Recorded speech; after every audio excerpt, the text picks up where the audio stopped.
Who is rising and who is falling in the Big 12 power rankings? Once again, the Big 12 stays unpredictable, but we try to tell you what we think. Anthony Totri, start us off at the bottom of your list. Who's coming in at number 16 on your Big 12 power rankings? Well, this conference is unpredictable, but not at the bottom, because Oklahoma State, you can predict every single week that they're going to be here.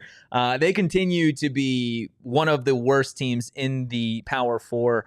Nobody wants the season to end quicker than the Oklahoma State Cowboys. Coming in at number 15, it's another team continues to be really, really bad here in 2025, and that is West Virginia. At 14, Colorado, man, Coach Dion, this is starting to get tough for Coach Prime. They've been saying some really, really random things at pressers. BBLs and Snickers were the topic on Tuesday, so definitely go watch that. They're at number 14.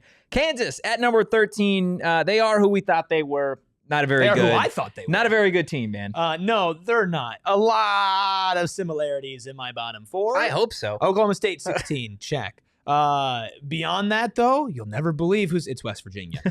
Coming in at 14, I do have Kansas staying the same. I had them at 14 before, but I'm not right about a lot of things. Yeah. I was right about Kansas. Coming in at 13, it is Colorado. Honestly, after that Colorado performance, embarrassing against Bird Fickland.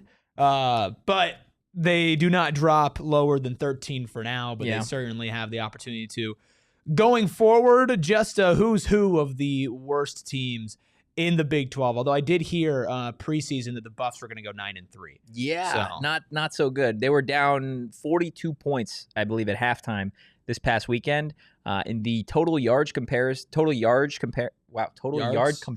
Wow, that was something. Big 12 power ranking 17. Totri's pronunciation. Like 300 something yards to negative 23. Yeah, it was negative, which is awful. Really bad. Not good for Colorado. But from 12 to 9, these are the teams in the conference that I have that are like, they could be fun any given Saturday. Okay. They could also be bad any given Saturday. Coming in at number 12, Aranda's Baylor Bears. I said last year as a hot take, he'd be fired before conference play started. I think I just got the prediction wrong. I think he's going to be gone at the end of the year. I think Baylor opens up. I don't think he's there. Number 11, I've got UCF, still a team that just feels weird in this conference.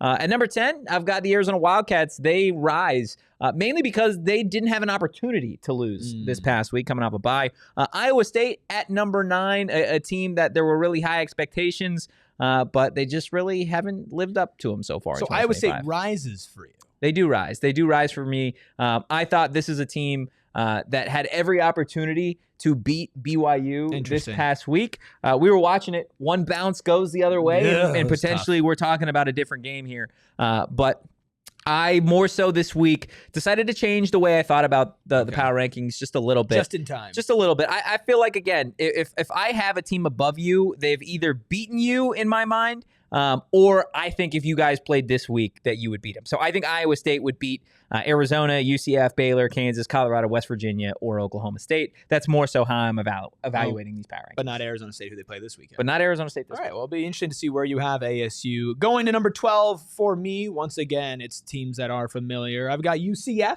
moving up for me. They are at 12. At 11, I have Baylor moving down. So we're just swapped there. Yeah, so we're close. At number 10, I have Arizona also rising because of a bye week.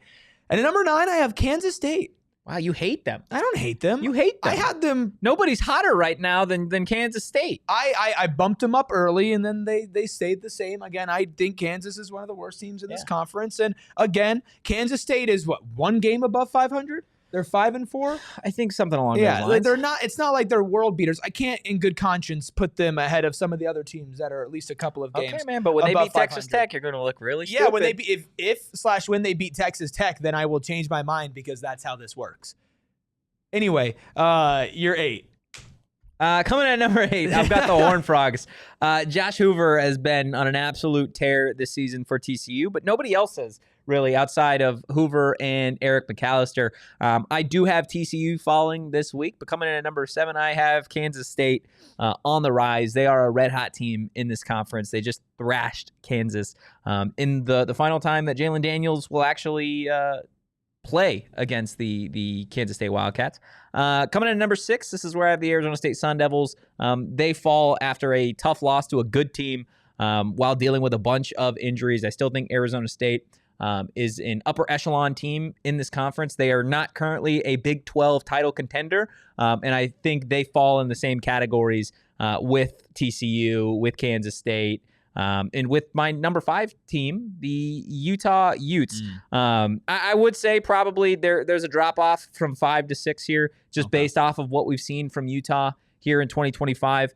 A very interesting team that feels like they can beat just about anybody, but they've also yet to beat the really good teams in this conference. Yeah, I agree. This is where we start to be a little bit different here. I mean, obviously nothing is going to be too far off, but I have Arizona State at 8. Part of this is just how they're playing as well. Like, it wasn't a close loss to Houston, and yes, they're undergoing a lot of injuries. The future and the outlook of the season looks a lot grimmer than it did after the previous weekend when they did beat Texas Tech. So a pretty sizable drop for ASU. Iowa State, I have staying the same at 7. It's not that I don't think that I have a lower opinion of them, but I'm not gonna hate on them too much for that BYU loss. I'm not going to move them up, but you also had them lower than I did. So I think we're in a relatively similar space. Coming in at number 6, I do have TCU. A lot of this is just a respect for the record overall. I'm not going to put you lower than a lot of other teams when you do have a significantly overall better record than them. That being said, at the end of the season, I could easily see TCU going down a couple of pegs. And then at number 5, as well as you, I have Utah moving up after beating the lowly Colorado Buffaloes in dominant beating the fashion. Brakes off of the Buffs. Yeah, I mean, it was to the point where Deion's talking about BBLs and press conferences now. So I know that we have the same top 4 teams. We do. But do we have the same order is the question. That's the question that the world wants the answer to. Coming in at number 4, I have Houston. It's time to give this team some respect. I get Arizona State was kind of beat up in this game, but they're the first team to beat the Sun Devils at Mountain America Stadium with Sam Leavitt at quarterback. First team to win a game at Mountain America Stadium in several seasons. So that is super, super impressive. They're still just a one-loss team. The only loss that they've had all year long is to Texas Tech, which is also a top 3 team in this conference. So watch out for Houston moving forward. Coming in at number 3, I have Cincinnati. This is a team that Brendan Sorsby has been doing a lot of heavy lifting for the Bearcats here in 2025. I'm interested to see how they hang together really down the stretch here. I know they've got a tough game against, I believe, BYU in a couple of weeks. That should be an interesting contest, and I think we'll see who's for real in that one. I mean, Cincy Utah this weekend, it's game day. Yeah, it's going to be a phenomenal game. I do think Utah probably wins that game, especially if Devin Dampier is playing. Coming in at number 2, I have the Red Raiders. Interesting, though, based off their quarterback situation, right? We know Will Hammond's done for the year.